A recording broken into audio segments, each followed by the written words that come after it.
जय माता रानी। दोस्तों, माँ भगवती की कृपा आप और आपके पूरे परिवार पर सदा सर्वदा बनी रहे। दोस्तों, आज हम बात करते हैं, इस वीडियो के माध्यम से जानेंगे कि इस बार शारदीय नवरात्रि 2024 में माँ किस वाहन पर सवार होकर आएंगी, माँ दुर्गा किस वाहन पे आएंगी, तो जानिए इस वीडियो में। नवरात्रि में माँ दुर्गा की सवारी क्या है, किस वाहन पर सवार होकर माँ दुर्गा आ रही है और माँ दुर्गा के सवारी का क्या महत्व है।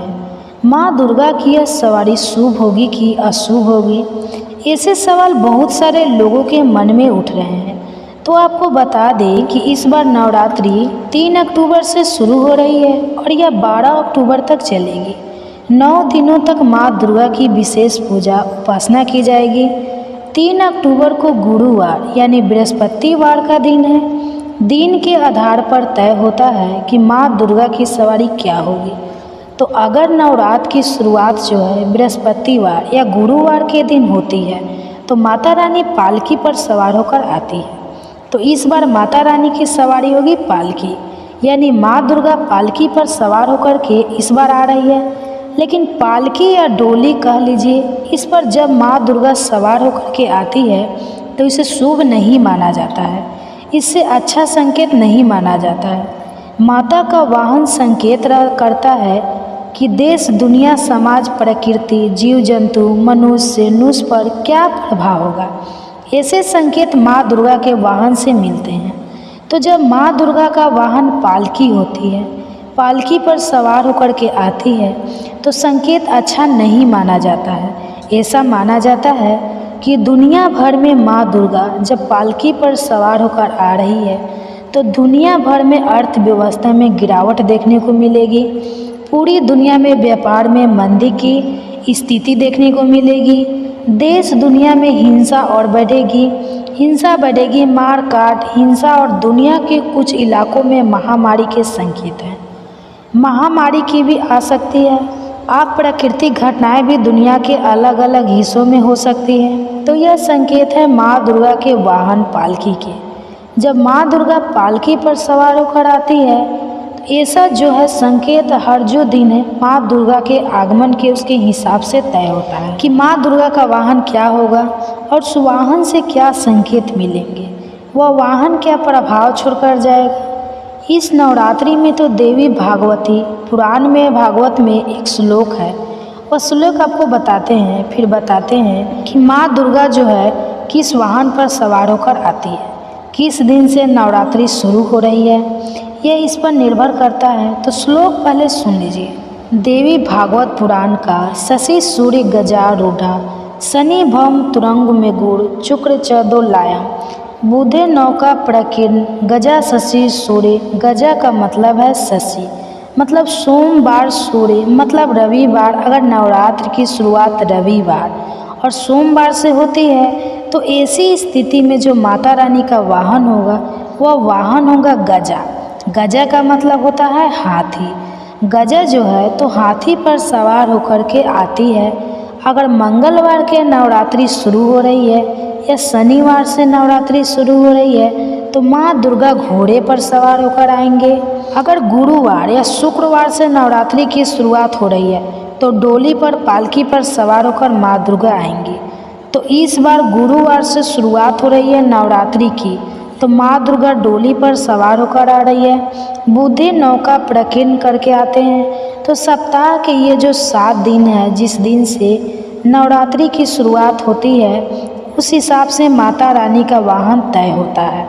तो हमने आपको बताया कि सोमवार और रविवार से नवरात्रि की शुरुआत होने पर माँ हाथी पर सवार होकर आती है और शनिवार या मंगलवार से नवरात्रि की शुरुआत होने पर माँ घोड़े पर सवार होकर आती है और गुरुवार और शुक्रवार से नवरात्रि की शुरुआत होने पर माता रानी डोली या पालकी पर सवार होकर आती है।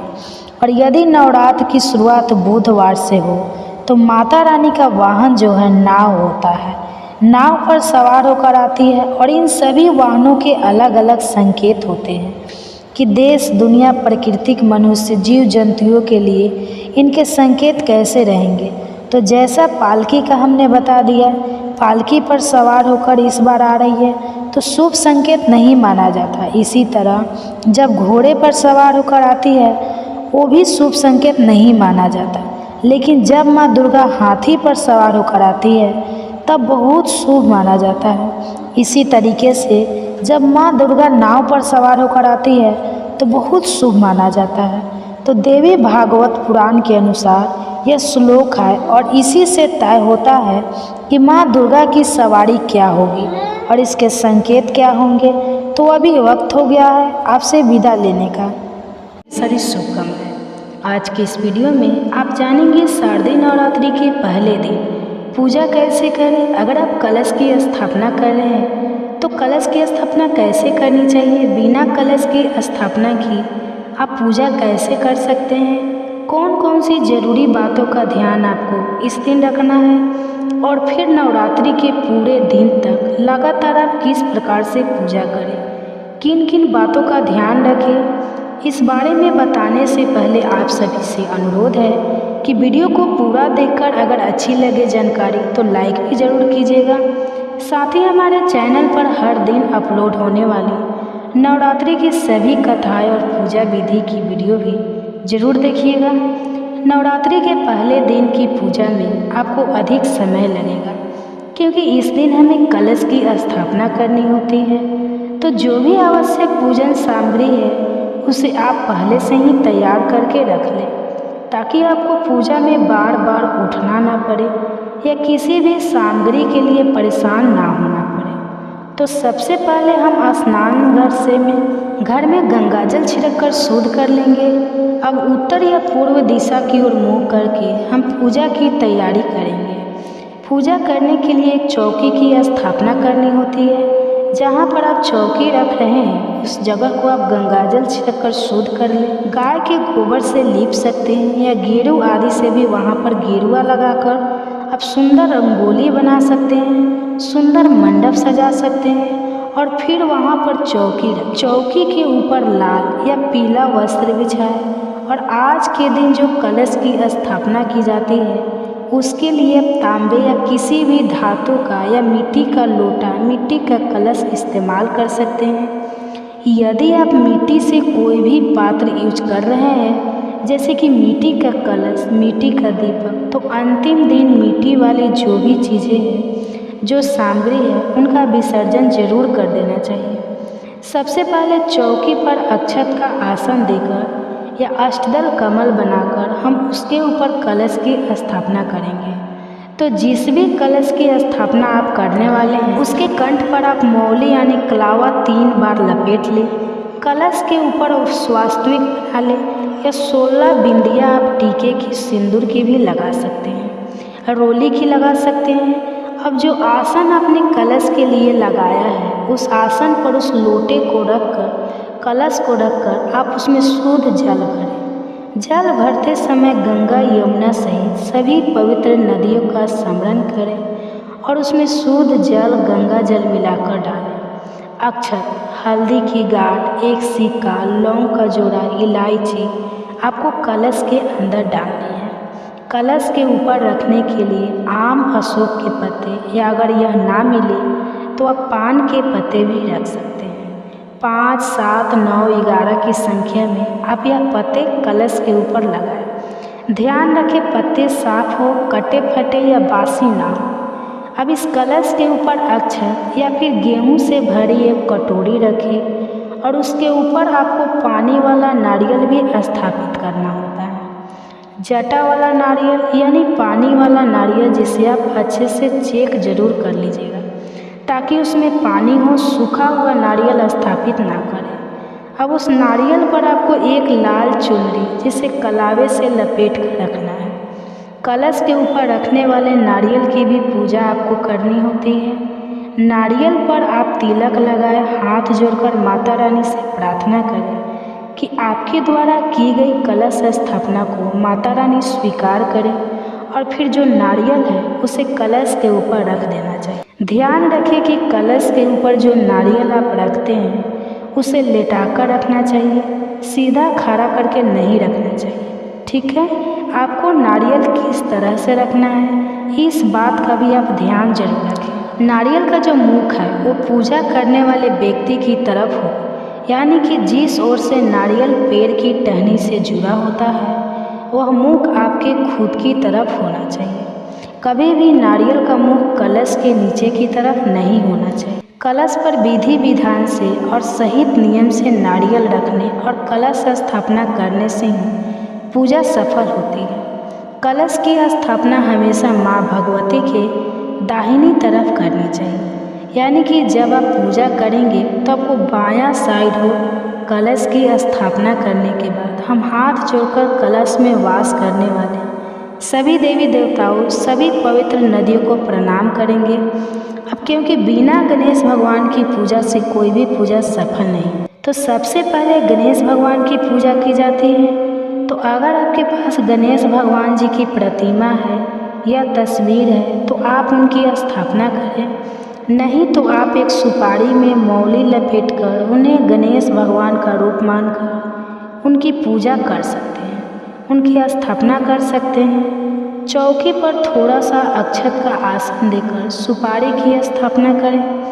अब माता दुर्गा की जो भी प्रतिमा या तस्वीर आपके पास है तो आप उनकी स्थापना करें। माता की जो भी प्रतिमा तस्वीर है उन्हें खाली डायरेक्ट चौकी पर नहीं रखनी चाहिए। आप थोड़े पुष्प का या फिर अक्षत का आसन देकर ही मूर्ति विराजित करें। अब सबसे पहले गणेश भगवान जी को स्नान कराकर उन्हें तिलक लगाएं, जनेऊ अर्पित करें, दुर्वा अर्पित करें और माता दुर्गा की प्रतिमा को आप, यदि प्रतिमा है धातु की प्रतिमा है तो उन्हें स्नान कराएं। मिट्टी की प्रतिमा है तो गंगा जल का छींटा देकर स्नान का भाव करें। फिर माता रानी को तिलक लगाएं, श्रृंगार की सामग्री अर्पित करें, पुष्पों से श्रृंगार करें। माता रानी को मौसमी पुष्प अर्पित करें। सुहाग के सामग्री में आप लाल चुनरी, सिंदूर या फिर बिछी चूड़ी, बिंदी, जो भी आप श्रृंगार की सामग्री अर्पित करना चाहते हैं माता रानी को प्रेम से अर्पित करें। कहते हैं कि नवरात्रि की पूजा में हम 9 दिन तक पूजा करते हैं, तो सभी 9 ग्रहों का भी पूजन किया जाना चाहिए, जिससे कि कुंडली में अगर किसी भी ग्रह से कोई अशुभ प्रभाव हो रहा हो, कोई ग्रह की पीड़ा प्राप्त हो रही हो, तो वह पीड़ा दूर हो जाती है या बहुत हद तक शांत हो जाती है। तो ऐसे में आपको 9 ग्रहों की स्थापना करनी चाहिए। अगर आपके पास 9 ग्रह यंत्र है तो आप केवल 9 ग्रह यंत्र को कलश के पास रखकर तब पूजन कर सकते हैं। नहीं है तो आप चौकी पर ही 9 जगह पर थोड़े थोड़े से अक्षत का आसन देकर उन पर जो सुपारी आती है 9 सुपारी, ध्यान रखिए सुपारी सही होनी चाहिए, खंडित नहीं होनी चाहिए, और उन सुपारी वाला आपने लगाए हैं उन पर विराजित करें।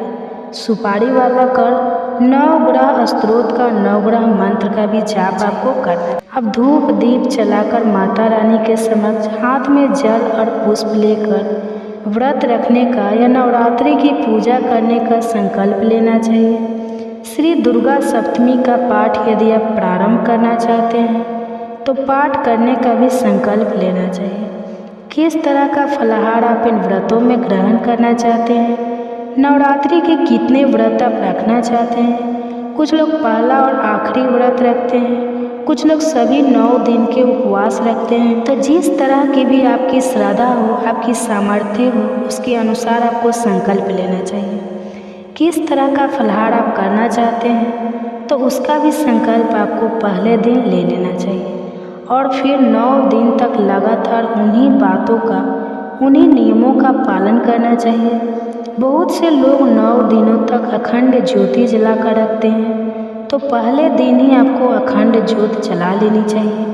अखंड ज्योत यदि आप 9 दिन तक ना जला पाए और 24 घंटे तक ही जलाने का आपका मन है, आपकी श्रद्धा है, तो आप केवल 24 घंटे जलाने का भी संकल्प ले सकते हैं। और इस प्रकार से आप पहले दिन की पूजा शुरू कर सकते हैं। पहले दिन की पूजा में थोड़ा समय ज़्यादा लगता है, तो ध्यान रखें कि आपको जो भी ज़रूरी काम है वो पहले से निपटा कर रख लेना चाहिए, ताकि आपकी पूजा में आपका मन बार बार बेचैन ना हो या आपको किसी बात की कोई जल्दी ना हो। जल्दबाजी में की गई पूजा हमेशा असफल रहती है। अब आपने अगर अखंड ज्योत जलाकर रखी है तो ध्यान रखें उस दीपक को आपको हिलाना नहीं है, जिस जगह पर आपने एक बार स्थापित कर दिया उसी जगह पर आपको रखे रहना है। और जो आरती आप करते हैं उसके लिए आपको अलग से एक दिया जलाना चाहिए या कपूर जलाकर आप आरती कर सकते हैं। बिना कथा के व्रत अधूरा माना जाता है। अगर आप व्रत नहीं भी रख रहे हैं तब भी आपको माता भागवती के सभी 9 रूपों की कथाएं हर दिन सुननी चाहिए।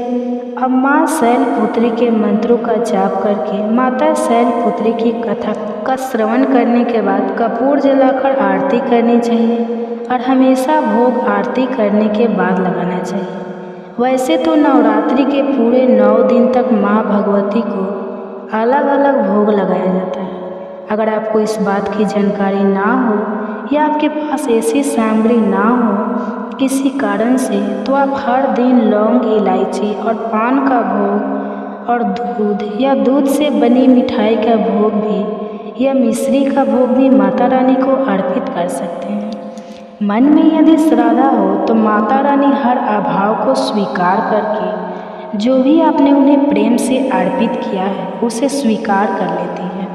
इसके लिए आपको नवरात्रि के हर दिन, यदि आपके पास छोटा हवन कुंड है तो हवन कुंड में नहीं तो आप मिट्टी का एक बड़ा सा दिया ले सकते हैं। उसमें अग्यारी करनी चाहिए। अग्यारी करने के लिए गाय के गोबर का उपला आपको चाहिए। रोज थोड़ा थोड़ा सा छोटा सा उपला तोड़कर उसे आप अच्छे से सुलगा लें और उसके ऊपर थोड़ी सी हवन सामग्री डालकर, कपूर डालकर, लौंग का एक जोड़ा घी में डुबोकर उस जलते हुए उपले पर डालें और जो भी भोग आपने माता रानी को अर्पित किया है, चाहे वह मिठाई हो या फिर मिश्री हो, उन्हें आप उस जलते हुए उपले में रखें। इस तरह से अग्नि देवता के माध्यम से माता रानी अपना भोग स्वीकार कर लेती है और भोग अर्पित करने के बाद जल का छींटा उस अग्नि कुंड के चारों ओर या जो मिट्टी का दिया है उसके चारों ओर थोड़ा थोड़ा जल जरूर छिड़क देना चाहिए। हाथ जोड़कर सबसे अंत में सच्चे मन से क्षमा याचना करनी चाहिए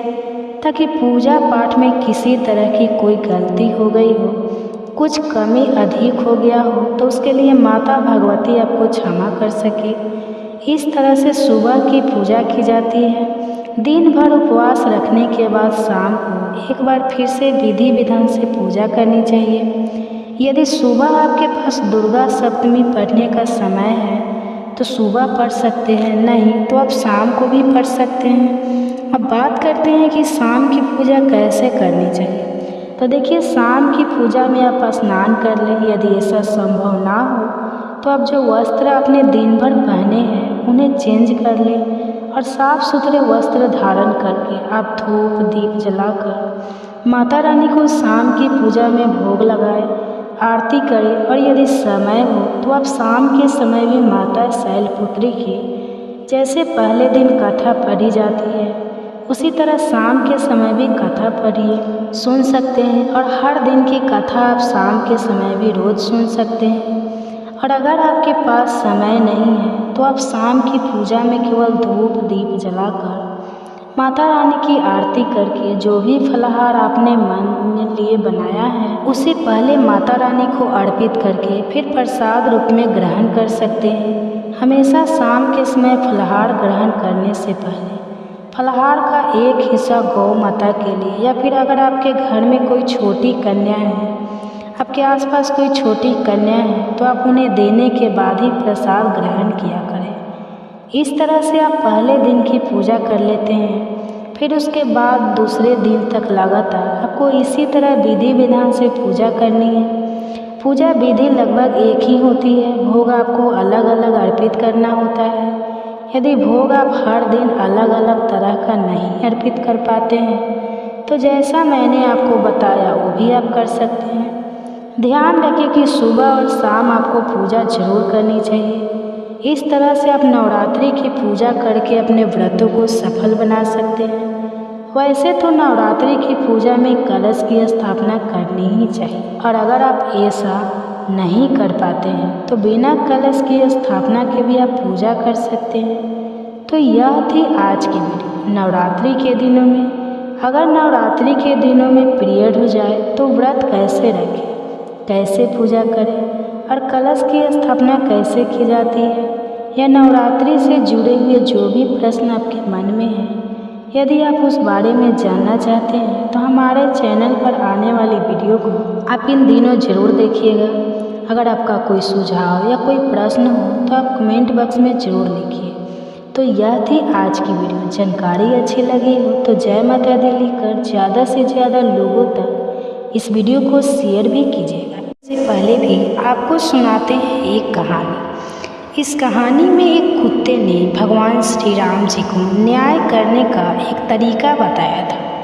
बहुत ही रोचक कथा है, ज़रूर सुनिए। भगवान श्री राम जी जब वनवास के बाद अयोध्या लौटे तो खूब धूमधाम से उनका राज तिलक हुआ।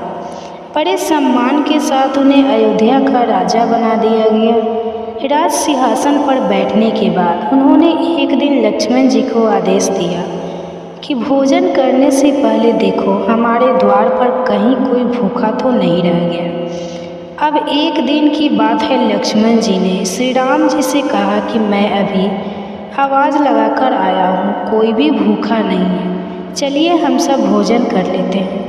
लेकिन श्री राम जी बोले, नहीं लक्ष्मण, देखो दोबारा जाओ और ज़ोर से आवाज़ लगा, शायद कोई भूखा रह गया हो। भगवान श्री राम जी के आदेश का पालन करते हुए लक्ष्मण जी दोबारा बाहर गए और उन्होंने ज़ोर से आवाज़ लगाई तो कोई आदमी तो नहीं बल्कि एक कुत्ते को लक्ष्मण जी ने रोते हुए देखा। बाहर तो कोई भी व्यक्ति भूखा नहीं है, हाँ बल्कि एक कुत्ता जरूर रो रहा है। अब श्री राम जी ने उस कुत्ते को अंदर बुलवाया और फिर कुत्ते से पूछा, बताओ तुम क्यों रो रहे हो? कुत्ता कहने लगा, भगवान, एक ब्राह्मण ने मुझे डंडे से मारा है। श्री राम जी ने अब उस ब्राह्मण को बुलवाया जिसने कुत्ते को डंडा मारा था। फिर उससे पूछा, बताओ क्या यह कुत्ता सही बोल रहा है? ब्राह्मण कहने लगा, हाँ प्रभु, यह मेरे रास्ते में सो रहा था इसलिए मैंने इसे डंडा मारा है। यह कुत्ते भी जहाँ तहाँ लेट जाते हैं, इन्हें डंडे से ही मारना चाहिए। भगवान श्री राम समझ गए कि गलती ब्राह्मण की ही है। अब ब्राह्मण है, उनसे क्या कहे? भला तो उन्होंने कुत्ते से ही पूछा, ब्राह्मण ने तुम्हें डंडा मारा तो बताओ अब तुम क्या चाहते हो? कुत्ता कहने लगा, प्रभु इसे मठाधीश बना दिया जाए।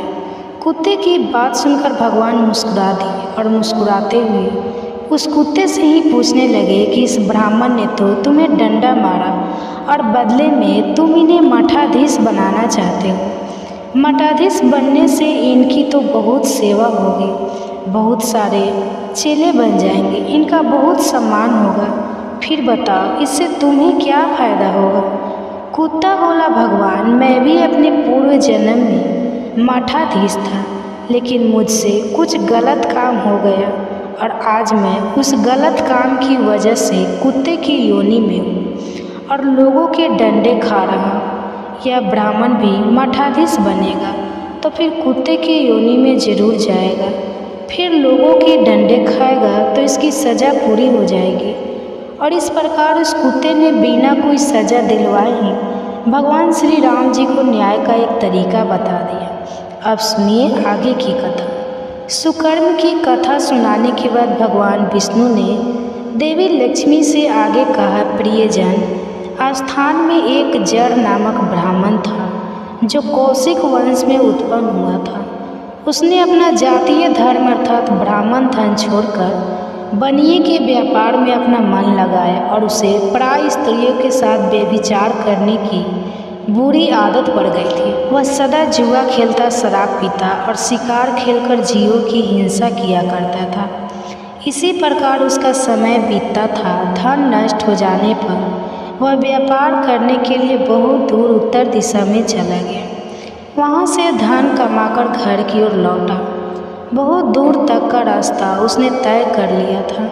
फिर एक दिन सूर्यास्त हो जाने पर जब दसों दिशाओं में अंधकार फैल गया, तब एक वृक्ष के नीचे उसे लिटोरे ने धन दबोच लिया और शीघ्र उसके प्राण भी ले लिए। उसके धर्म का लोभ हो गया था, इसलिए वह बड़ा भयानक प्रेत बन गया। अब उसका पुत्र बड़ा धर्मात्मा और वेदों का विद्वान था। उसने अब तक अपने पिता के लौट आने की राह देखी, जब उसके पिता वापस नहीं आए तब उसने पिता का पता लगाने के लिए वह खुद घर छोड़कर चल दी। अब वह हर दिन इधर उधर भटकता रहता, अपने पिता को खोजा करता, मगर राहगीरों से पूछने पर भी उसके पिता का कोई समाचार नहीं मिलता था।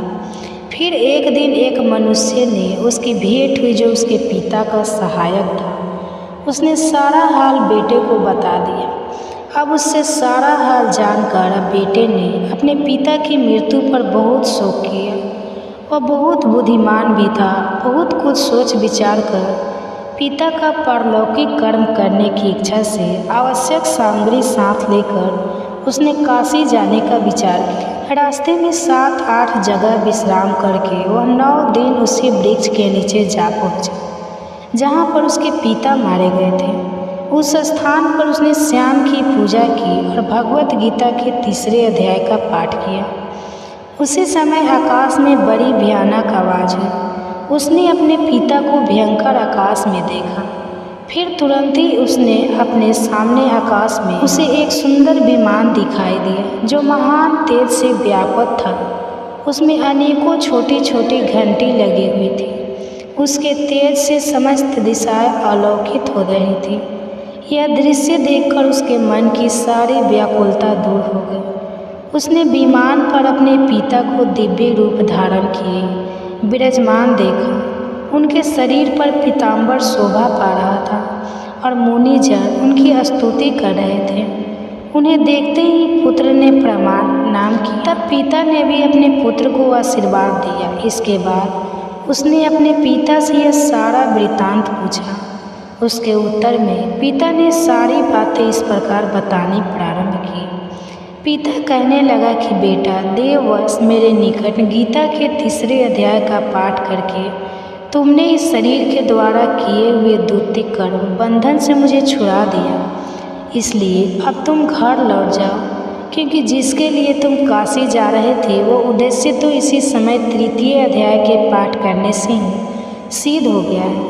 पिता के ऐसा कहने पर पुत्र ने पूछा, पिताजी, मेरे हित का भी उपदेश दीजिए और मेरे कार्य में जो मेरे करने लायक काम हो वह मुझे बताइए। तब पिता ने कहा, बेटा, तुम्हें ही कार्य फिर करना है। मैंने जो कर्म किया है वही मेरे भाई ने भी किया था, जिससे वो घोर नरक में पड़े हुए हैं। उनका भी तुम्हें उद्धार करना चाहिए तथा मेरे कुल के और भी जितने लोग नरक में पड़े हुए हैं उन सबका भी तुम्हारे द्वारा उद्धार हो जाना चाहिए। बस मेरी यही इच्छा है। बेटा, जिस साधन के द्वारा तुमने मुझे इस संकट से छुड़ाया है उसी का अनुष्ठान औरों के लिए भी करना बहुत उचित होता है। उसका अनुष्ठान करके उससे होने वाला पुण्य उन नरकीय जीवों को संकल्प कर दे। इससे वे समस्त पूर्वज मेरे ही तरह यातना से मुक्त होकर बहुत कम समय में ही श्री विष्णु के परम पद को प्राप्त हो जाएंगे। पिता का यह संदेश सुनकर पुत्र कहने लगा, पिताजी, अगर ऐसी ही बात है और आपकी भी ऐसी ही इच्छा है तो मैं समस्त नरकीय जीवों को नरक से उद्धार कराऊंगा। यह सुनकर उसके पिता बोले, बेटा, एवं अस्तु तुम्हारा कल्याण हो। मेरा सबसे प्रिय कार्य आज संपन्न हो गया। इस प्रकार अपने पुत्र को आश्वासन और आशीर्वाद देकर उसके पिता भगवान विष्णु के परम धाम को चले गए। इसके बाद वह भी लौटकर जनस्थान में आया और परम सुंदर भगवान श्री कृष्ण के मंदिर में उनके सामने बैठकर पिता के आदेशानुसार भागवत गीता के 3 अध्याय का पाठ करने लगा। उसने रकीय जीवों का उद्धार करने की इच्छा से गीता पाठ जनित सारा पुण्य संकल्प करके दे दिया। इसी बीच में भगवान विष्णु के दूत यातना भोगने वाले नरकियों को छुड़ाने के लिए यमराज के पास गए। यमराज ने अनेक प्रकार से उनका स्वागत सत्कार किया, उनका पूजन किया, फिर उनकी कुशल मंगल पूछी। तब वे बोले, हे धर्मराज, हम लोगों के लिए सब और आनंद ही आनंद है। इस प्रकार सत्कार करके प्रीत लोक के सम्राट परम बुद्धिमान यम ने श्री विष्णु दूतों से यमलोक में आने का कारण पूछा। तब भगवान विष्णु के दूत कहने लगे, हे यमराज, शेष शैया पर शयन करने वाले भगवान श्री हरि ने हम लोगों को आपके पास कुछ संदेश देने के लिए भेजा है। भगवान हम लोगों के मुख से आपकी कुशल पूछते हैं और आज्ञा देते हैं कि आप नरक में पड़े हुए समस्त प्राणियों को छोड़ दें। अमित तेजस्वी भगवान विष्णु का यह आदेश सुनकर यमराज ने मस्तक झुकाकर उससे सहर्ष स्वीकार कर लिया और मन ही मन कुछ सोचा। इसके बाद मदोमत नारकी जीवों को नरक से मुक्त देखकर उनके साथ वे भगवान विष्णु के वास स्थान को चल दिए। यमराज जी श्रेष्ठ विमान के द्वार जहाँ क्षीर सागर है वहीं जा पहुँचे। उसके भीतर कोटि कोटि सूर्य के समान कांति, मान नील कमल दल के समान श्याम सुंदर लोकनाथ जगत गुरु श्री हरि का उन्होंने दर्शन किया। भगवान का उनकी सैया बने हुए शेष नाग के फनों की मणियों के प्रकाश से दुगुना हो रहा था। वे बड़े आनंद मग्न दिखाई दे रहे थे। उनका हृदय प्रसन्नता से भरा हुआ था। देवी लक्ष्मी जी अपनी सरल चितवन से प्रेम पूर्वक उन्हें बारंबार निहार रही थी। चारों ओर योगी जन भगवान की सेवा में खड़े हुए थे। उन योगियों की आंखों के तारे ध्यानत होने के कारण निश्चल प्रतीत हो रहे थे। देवराज इंद्र अपने विरोधियों को परास्त करके उद्देश्य से भगवान की स्तुति कर रहे थे। श्री ब्रह्मा जी के मुख से निकले हुए वेदांत वाक्य मूर्तिमान होकर भगवान के गुणों का गान कर रहे थे और भगवान पूर्णतः संतुष्ट होने के साथ ही समस्त योनियों की ओर से उदासीन लग रहे थे। जीवों में से जिन्होंने योग साधन के द्वारा अधिक पुण्य इकट्ठा किया था उन सबको एक ही साथ वे कृपा दृष्टि से निहार रहे थे। भगवान अपने स्वरूपभूत अखिल चराचर जगत को आनंदपूर्ण दृष्टि से आमोद कर रहे थे। शेष नाग की प्रभा से ओदशीत और सर्वस्त व्यापक दिव्य विग्रह धारण किए नील कमल के समान श्याम वर्ण वाले श्रीहरि ऐसे जान पड़ते थे मानो चांदनी से घिरा हुआ आकाश सुशोभित हो रहा। इस प्रकार भगवान के दर्शन करके यमराज अपनी विशाल बुद्धि के द्वारा उनकी स्तुति करने लगे। यमराज बोले, संपूर्ण जगत का निर्माण करने वाले हे परमेश्वर, आपका अंतकरण अत्यंत निर्बल है। आपके मुख से ही वेदों का प्रादुर्भाव हुआ है। आप ही विश्व रूप और इसके विधायक ब्रह्मा हैं। आपको नमस्कार है। अपने बल और वेग के कारण जो अत्यंत दुर्द प्रतीक होते हैं, ऐसे दानवत्रों का अभिमान चूर्ण करने वाले भगवान विष्णु को नमस्कार है। पालन के समय सतमम शरीर धारण करने वाले विश्व की आधार सर्वव्यापी श्रीहरि को नमस्कार है। समस्त देहदारियों की पाप राशि को दूर करने वाले परमात्मा को प्रणाम है। जिनके ललाटवर्ती नेत्र के तनिक सा खुलने पर भी आग की लपटें निकलने लगती है, उन रुद्र रूपधारी आप परमेश्वर को नमस्कार है। आप संपूर्ण विश्व के गुरु आत्मा और महेश्वर हैं। इसलिए समस्त वैष्णव जनों को संकट से मुक्त करके उन पर कृपा करते हैं। आप माया से विस्तार को प्राप्त हुए अखिल विश्व में व्यापक होकर भी कभी माया अथवा उससे उत्पन्न होने वाले गुणों से कभी मोहित नहीं होते। माया तथा माया जनित गुणों के बीच में स्थित होने पर भी आप पर उनमें से किसी का कोई भी प्रभाव नहीं पड़ता। प्रभु, आपकी महिमा का अंत नहीं है, क्योंकि आप अनंत हैं। फिर आप वाणी के विषय भला कैसे हो सकते हैं? आपकी स्तुति मैं किस प्रकार कर सकता हूँ? इसलिए प्रभु, मेरा तो मौन रहना ही उचित है। इस प्रकार स्तुति करके यमराज ने हाथ जोड़कर कहा, हे जगत गुरु, आपके आदेश से इन जीवों को गुण रहित होने पर भी मैंने छोड़ दिया है। अब मेरे योगी और जो कार्य हो उसे बताइए। उनके ऐसा कहने पर भगवान मधुसूदन मेघ के समान गंभीर वाणी द्वारा मानो अमृत रस से सींच हुए बोले, धर्मराज, तुम सबके प्रति सम्मान भाव रखते हो, लोगों के पाप से उद्धार कर रहे हो। तुम पर देहधारियों का भार रखकर मैं निश्चित हूँ। इसलिए अब तुम अपना काम करो और अपने लोक को वापस लौट जाओ। ऐसा कहकर भगवान अंतर्ध्यान हो गए। और यमराज भी अपनी पूरी को अर्थात यमपुरी को वापस लौटे और वह ब्राह्मण अपनी जाति के और समस्त नरकीय जीवों का नरक से उद्धार करके स्वयं से भी श्रेष्ठ विमान द्वारा श्री विष्णु धाम को चले गए। हरे कृष्णा, यह थी आज की कथा। आपको कैसी लगी कमेंट बॉक्स में ज़रूर बताइए और इससे आगे की कथा अगले अध्याय में सुनना मत भूलिएगा। गुरु जी के आश्रम में आता, उनकी सेवा करता। गुरु जी जहाँ कहीं भी प्रवचन करने जाते, युवक को भी अपने साथ लेकर जाया करते थे। इस तरह से वह युवक लगभग हर सत्संग और प्रवचन में गुरु जी के साथ रहने लगा। गुरु जी को युवक के हाव भाव देखकर कुछ दिनों से एहसास हो रहा था कि शायद उसका मन कहीं भटक रहा है। आखिरकार एक दिन गुरु जी ने युवक को अपने पास बुलाकर पूछा, बेटा क्या बात है? मैं देख रहा हूँ कि पिछले कुछ दिनों से तुम बहुत परेशान लग रहे हो। युवक ने उत्तर दिया, गुरु जी मैं पूरी श्रद्धा भाव से आपकी सेवा सत्कार कर रहा हूँ। आपके प्रवचन में बताई गई बातें भी बड़े ध्यान से सुनता हूँ, लेकिन मैं आपका शिष्य तो इसलिए बना था क्योंकि मैं यह भी जानना चाहता था क्या ईश्वर को प्राप्त करना संभव है। लेकिन इतने दिनों तक आपकी संगत में रहने पर भी मुझे आपसे इस प्रश्न का उत्तर प्राप्त नहीं हो पाया और इसी कारण मेरा मन हमेशा अशांत रहता है।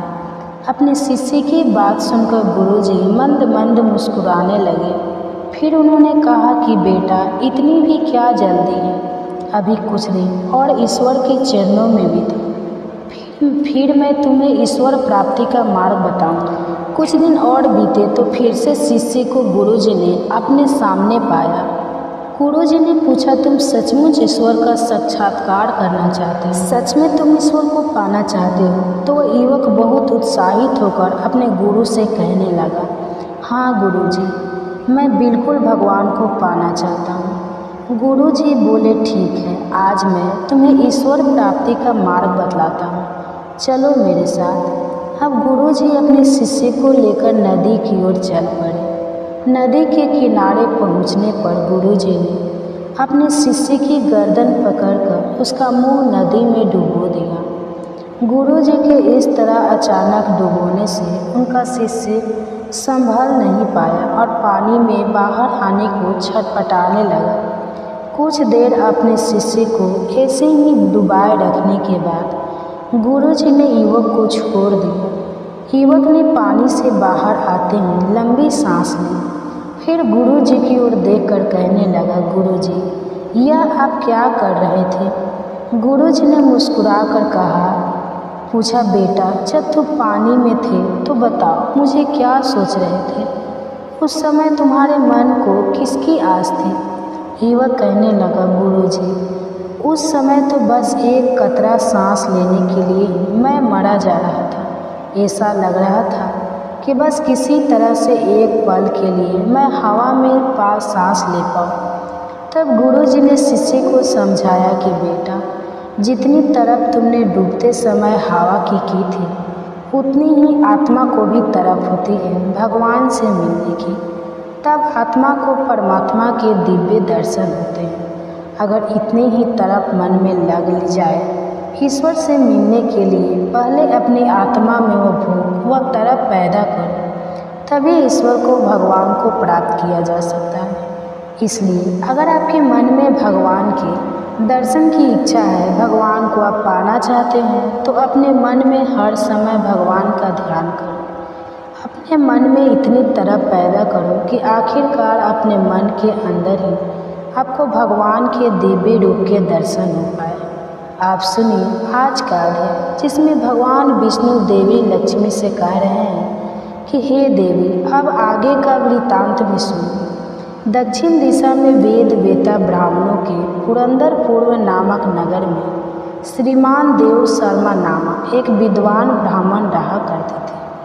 वे अतिथियों के पूजक, स्वास्थ्याय, सल वेद शास्त्रों के ज्ञाता, यज्ञों का अनुष्ठान करने वाले और तपस्वी के सदा ही प्रिय थे। उन्होंने उत्तम द्रव्य के द्वारा अग्नि में हवन करके बहुत लंबे समय तक देवताओं को तृप्त किया, लेकिन उस धर्मात्मा ब्राह्मण को कभी सदा रहने वाली शांति मिली ही नहीं। वे परम कल्याण में तत्व का ज्ञान प्राप्त करने की इच्छा से हर दिन प्रचुर सामग्रियों के द्वारा सत्य संकल्प वाले तपस्वी की सेवा करने लगे। इस प्रकार शुभ आचरण करते करते उन्हें बहुत लंबा समय बीत गया। उसके बाद एक दिन पृथ्वी पर उनके सामने एक त्यागी महात्मा प्रकट हुए। वे पूर्ण अनुभवी नासिका के अग्रभाव पर दृष्टि रखने वाले तथा शांत चित्त थे। लगातार परमात्मा के चिंतन में संलग्न होकर वे सदा आनंद विभोग रहा करते थे। देव शर्मा ने उन नित्य संतुष्ट तपस्वी को शुद्ध भाव से प्राण लिया और पूछने लगे, हे महात्मा, मुझे शांति स्थिति कैसे प्राप्त होगी? मेरा मन बहुत ही अशांत रहता है, कृपया बताइए। तब उन आत्मज्ञानी संत ने देव शर्मा को सोपुर ग्राम के निवासी मित्रवान का, जो बकरियों को चराने का काम करता था, उसका परिचय दिया और कहा कि वही तुम्हें उपदेश देगा। यह सुनकर देव शर्मा ने महात्मा के चरणों की वंदना की और समृद्धिशाली सोपुर गांव में पहुंचकर उसके उत्तर भाग में विशाल वन देखा। उसी वन में नदी के किनारे एक शिला पर मित्रमान बैठा हुआ था। वही मित्रमान जो बकरियां चराने का काम किया करता था, उसके नेत्र आनंद से निश्चल हो रहे थे और वह अपलक दृष्टि से देख रहा था। वह स्थान आपस का स्वाभाविक बैर छोड़कर एकत्रित हुए परस्पर विरोधी जंतुओं से घिरा हुआ था। वहाँ पर उद्यान में मंद मंद हवा चल रही थी। मृगों के झुंड शांत भाव से बैठे हुए थे और मित्रवान दया से भरी हुई आनंदमय मनोहरी दृष्टि से पृथ्वी पर मानो अमृत छिड़क रहा था। इस रूप में उसे देखकर देव शर्मा का मन प्रसन्न हो गया। वे बड़ी उत्सुकता के साथ देव शर्मा के पास गए और मित्रवान ने भी अपने मस्तक को थोड़ा झुकाकर देव शर्मा का सत्कार किया। इसके बाद विद्वान देव शर्मा अन्य चित्र से मित्रवान के पास गए और जब उसके ध्यान का समय समाप्त हो गया, उस समय उन्होंने अपने मन की बात मित्रवान से पूछी कि महाभागे, करना चाहता हूँ, मेरे इस मनोरथ की पूर्ति के लिए मुझे किसी ऐसे उपाय का उपदेश कीजिए जिसके द्वारा सिद्धि प्राप्त हो चुकी है। देव शर्मा की बात सुनकर मित्रवान ने कुछ समय तक विचार किया। थोड़ी देर विचार करने के बाद इस प्रकार कहा, हे विद्वान, एक समय की बात है, मैं वन के भीतर भिखारियों को रक्षा कर रहा था। इतने में ही एक भयंकर व्याघ्र पर मेरी दृष्टि पड़ी, जो मानो सबको खा लेना चाहता था। मैं मृत्यु से डरता था, इसलिए बाघ को आते देख बकरियों के झुंड को आगे करके मैं वहाँ से भाग गया। लेकिन एक बकरी तुरंत ही सारा भय छोड़कर नदी के किनारे उस बाघ के पास बड़ों टोक चली गई और तभी वहाँ पर एक आश्चर्यजनक घटना घटी। वह बाघ भी द्वेष छोड़कर चुपचाप वहीं खड़ा हो गया। उसने बकरी को खाया ही नहीं। उसे इस अवस्था में देखकर वह बकरी बोली, बाघ, तुम्हें तो तुम्हारा मनपसंद भोजन प्राप्त हुआ है। मेरे शरीर से मांस निकालकर प्रेम से खाओ ना। तुम इतनी देर से खड़े हुए क्यों हो? तुम्हारे मन में मुझे खाने का विचार क्यों नहीं हो रहा? बकरी की बात सुनकर बाघ बोला, बकरी, इस स्थान पर आते ही मेरे मन से द्वेष का भाव निकल गया, भूख प्यास भी मिट गई, इसलिए पास आने पर मैं तुझे खाना नहीं चाहता। बाघ के ऐसा कहने पर वह बकरी बोली कि ना जाने मैं किसे निर्भय हो गई हूँ, इससे क्या कारण हो सकता? अगर बाघ तुम जानते हो तो जरा बताओ तो। यही सुनकर बाघ कहने लगा, मैं भी नहीं जानता। चलो सामने खड़े हुए इन महापुरुष से पूछते हैं। ऐसा निश्चय करके वे दोनों बाघ और बकरी वहाँ से चल दिए। उन दोनों के स्वभाव में वह विचित्र परिवर्तन देखकर मैं बड़ा आश्चर्य में पड़ा हुआ था, क्योंकि बाघ तो बकरी को खा डालता था। ऐसे में वह दोनों एक साथ इधर आ रहे थे। इतने में उन्होंने मेरे पास आकर मुझसे ही प्रश्न कर लिए। वहाँ वृक्ष की शाखा पर एक वानर राज था। उन दोनों के साथ मैंने भी वानर राज से पूछा। विप्र, मेरे पूछने पर वानर राज ने बड़े आदर से कहा, अजपाल सुनो, इस विषय में मैं तुम्हें एक प्राचीन वृतांत सुनाता हूँ। यह सामने वन के भीतर जो बहुत बड़ा मंदिर है, जरा उसकी ओर देखो। इसमें ब्रह्मा जी का स्थापित किया हुआ एक शिवलिंग है। तो पूर्व समय में यहाँ सुंकम नामक एक बुद्धिमान महात्मा रहा करते थे, जो तपस्या में लीन होकर इस मंदिर में पूजा अर्चना करते थे। वे वन में से फूल इकट्ठा करके लाते और नदी के जल से पूजनीय भगवान शंकर को स्नान कराकर उन्हीं से उनकी पूजा किया करते थे। इस प्रकार आराधना का कार्य करते हुए सुकर्म यहाँ रहा करते थे। बहुत समय के बाद उनके पास किसी तिथि का आना हुआ। सुकर्म ने भोजन के लिए फल लाकर अतिथि को अर्पित किए और कहने लगे, विद्वान, मैं केवल तत्व ज्ञान की इच्छा से भगवान शंकर की आराधना करती हूँ। आज इस आराधना का फल परिपक्व होकर मुझे मिल गया, क्योंकि इस समय आप जैसे महापुरुष ने मुझ पर कृपा की है। शुकर माँ के ऐसे मधुर वचन सुनकर तपस्या की धनी महात्मा अतिथियों को बड़ी प्रसन्नता। उन्होंने एक शिलाखंड पर भगवत गीता का दूसरा अध्याय लिख दिया और ब्राह्मण को उसके पाठ और अभ्यास के लिए आज्ञा देते हुए कहा, ब्राह्मण, इससे तुम्हारा आत्मज्ञान संबंधी मनोरथ अपने आप सफल हो जाएगा। ऐसा कहकर वे बुद्धिमान तपस्वी सुकर्म के सामने ही उन्हें देखते देखते अंतर ध्यान हो गए और सुकर्म विस्मित होकर उनके आदेश के अनुसार निरंतर भगवत गीता के द्वितीय अध्याय का अभ्यास करने लगे। इसके बाद बहुत लंबे समय के बाद अंतःकरण शुद्ध होकर उन्हें आत्मज्ञान की प्राप्ति हुई। फिर तो वे जहाँ जहाँ गए वहाँ वहाँ का तपोवन शांत होता चला गया। उनके शीत उष्ण और रोग द्वेष आदि की बाधाएं दूर हो गई। इतना ही नहीं, उन स्थानों में भूख प्यास का कष्ट भी जाता रहा और भय का तो सर्वथा भाव हो गया। यह सब द्वितीय अध्याय का जप करने वाले सुकर्म ब्राह्मण की तपस्या का ही प्रभाव समझे। मित्रवान कहने लगा कि वानर राज के ऐसा कहने पर मैं बड़ी प्रसन्नता से बकरी और बाघ के साथ उस मंदिर की ओर गया। वहाँ जाकर शिलाखंड पर लिखे हुए गीता के द्वितीय अध्याय को मैंने देखा और पढ़ा। उसी की आवृत्ति करने से मैंने तपस्या का पार पा लिया।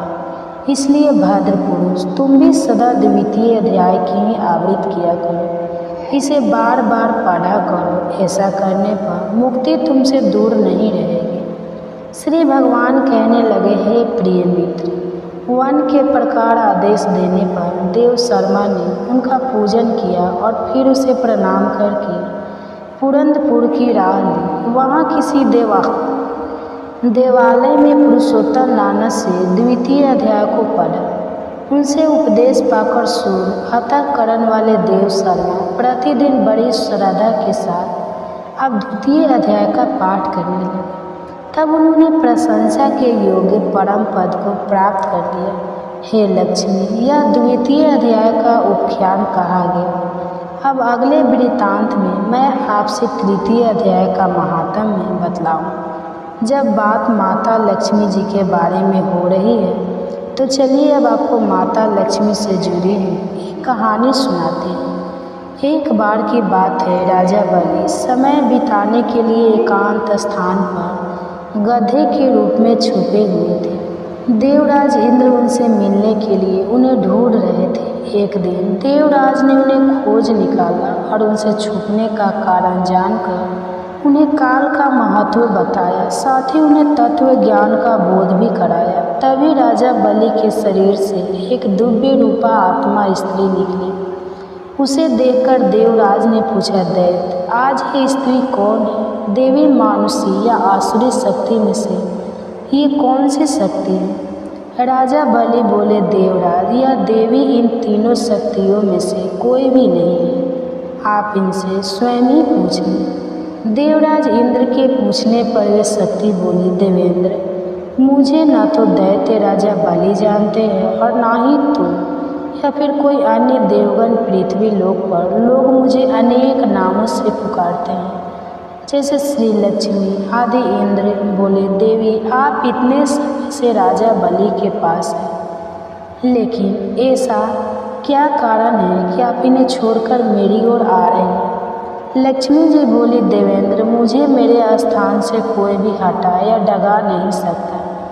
मैं सभी के पास काल के अनुसार आती जाती रहती हूँ। जैसा काल का प्रभाव होता है उतने ही समय तक उसके पास रहती हूँ, यानी कि मैं समय अनुसार एक को छोड़कर दूसरे के पास रहा करती हूँ। देवी लक्ष्मी की बात सुनकर देवराज इंद्र ने पूछा, देवी फिर आप मनुष्य को यहाँ निवास क्यों नहीं करती? देवराज इंद्र की बात सुनकर लक्ष्मी जी कहने लगी, देवेंद्र मेरा निवास वही होता है जहाँ सत्य हो, धर्म के अनुसार कार्य होते हो, व्रत और दान देने के कार्य होते हो। लेकिन मनुष्य भ्रष्ट होते जा रहे हैं। ये पहले इंद्रियों को वश में कर सकते थे, सत्यवादी थे, ब्राह्मणों की रक्षा करते थे, लेकिन अब इनके यह सभी गुण नष्ट होते जा रहे हैं।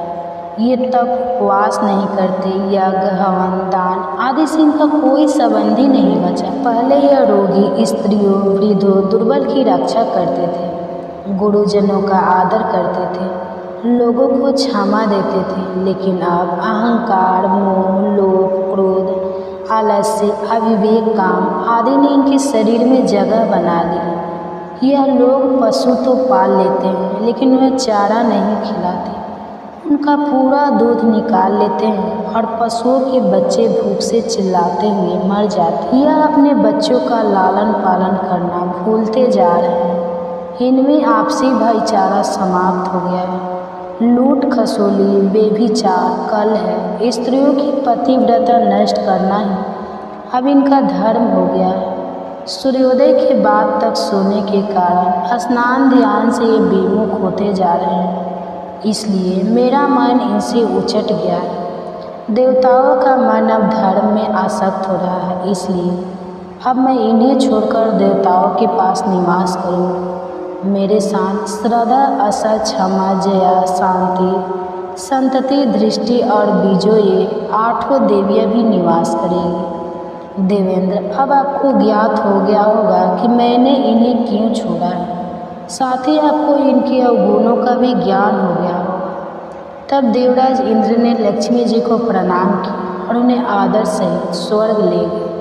तो हरे कृष्णा, आज की कथा में बस इतना ही। इसके आगे का वृत्तांत आप सभी अगले अध्याय में जरूर सुनें। अगर यह कथा अच्छी लगी हो तो वीडियो को शेयर करना मत भूलिएगा। धन्यवाद। अब देखिए, जिस पर प्रभु की कृपा हो जाए, जिस पर ठाकुर जी प्रसन्न हो जाए, फिर तो वह चाहे कोई भी हो, उस पर तो ठाकुर जी को कृपा करनी ही होती है। जब मन में ठान लेते हैं कि यह मेरा भक्त है और मुझे इसको सही मार्ग पर लाना है, तो वह अपने भक्तों को सुधारने के लिए कुछ भी कर सकते हैं। तो आज की यह कथा सुनाने से पहले आप सभी से मेरा विनम्र अनुरोध है कि आज की इस वीडियो को आप ज़्यादा से ज़्यादा लोगों तक शेयर जरूर कीजिएगा, और ऐसे ही लोगों को शेयर कीजिएगा जो कि धार्मिक कथाएं सुनना पसंद करते हैं। ठाकुर जी के एक भक्त थे घाटम जी। अब श्री घाटम जी जो थे वह कोई ऐसा वैसे नहीं थे, बल्कि बचपन से ही चोर थे, यानी कि उनके पैदा होते ही उन्हें चोरी करने के संस्कार दिए गए थे। चोरी करना, डाका डालना, लूटपाट करना यह घाटम जी का खानदानी व्यवसाय था, यानी कि घाटम जी के दादा परदादा सब कोई चोर डकैत थे। जाने माने चोर डकैत किसी को नहीं छोड़ते थे, चाहे कोई भी उनके रास्ते में आ जाए। उन्होंने कभी 1 रुपए की चीज़ तक बाजार से नहीं खरीदी। जितना भी सामान उनके घर पर था वह सब लूटपाट कर था। यहाँ तक कि उनके घर में कभी खाना तक नहीं बना, कभी भोजन नहीं बना। क्यों? क्योंकि वो भोजन तक दूसरों के घर से चुरा कर खाया करते थे। तो ऐसा पेशा था घाटम जी का। अब एक बार घाटम जी किसी वन में किसी को लूटने की तलाश में घूम रहे थे। सुबह से दोपहर हो गए, उन्हें आज कोई मिला नहीं जिसे वो लूट सकते। भटकते भटकते उन्हें भूख प्यास भी लगने लगी। अब आपके मन में एक प्रश्न भी उठ रहा होगा कि आखिरकार एक चोर को इतना सम्मान देकर क्यों पुकारा जा रहा है, और वो ठाकुर जी का इतना प्रिय भक्त क्यों था। तो देखिए, वो जो घाटम जी थे वह एक वन में घूम रहे थे। सोच रहे थे कि दिन भर से भूखा प्यासा हूँ, आज तो कोई ऐसा व्यक्ति भी नहीं आया जिसके पास भोजन हो। कुछ भोजन पा लिया जाता तो मेरा पेट भर जाता। अब भटकते भटकते वह घने जंगल में पहुंच गए। उन्होंने देखा कि किसी वृक्ष के नीचे आंसू बहाते हुए कोई संत महाराज बैठे हुए हैं। वह संत भगवान के ध्यान में मग्न थे, आंखें बंद थी और भगवान का मन ही मन दर्शन कर रहे थे। तो जब इस तरह के दर्शन कोई सच्चे मन से करता है तो अनायास उनकी आंखों से आंसू बहने लगते हैं। प्रेम के आंसू होते हैं, भक्ति के आंसू होते हैं। तो वह संत महाराज भी भगवान के ध्यान में मग्न थे। कहते हैं ना कि संतों के दर्शन से पाप तत्काल ही नष्ट हो जाते हैं। तीर्थों का लोभ बहुत समय बाद मिलता है, लेकिन अगर किसी संत के दर्शन हो जाए तो उनके दर्शन का जो पुण्य है वो उसी क्षण मिल जाता है। घाटम जी ने उस संत महाराज को देखा तो उनके पास गए। उनके हृदय में बड़ा आनंद उमड़ पड़ा। थोड़ी देर पहले तक तो वो सोच रहे थे कि चलकर इन्हीं संत महाराज को लूटा जाए, लेकिन अचानक ही उनका मन परिवर्तन हो गया। तब उन्होंने सोचा, चलो थोड़ी देर इन संत महाराज के पास चलकर बैठा जाए। कहा तो घाटम जी कभी किसी को नमस्कार तक नहीं करते थे। अब उनका मन यह हुआ कि वह उन संत महाराज को झुककर प्रणाम करें, और फिर उन्होंने सिर झुकाकर संत महाराज को प्रणाम भी किया।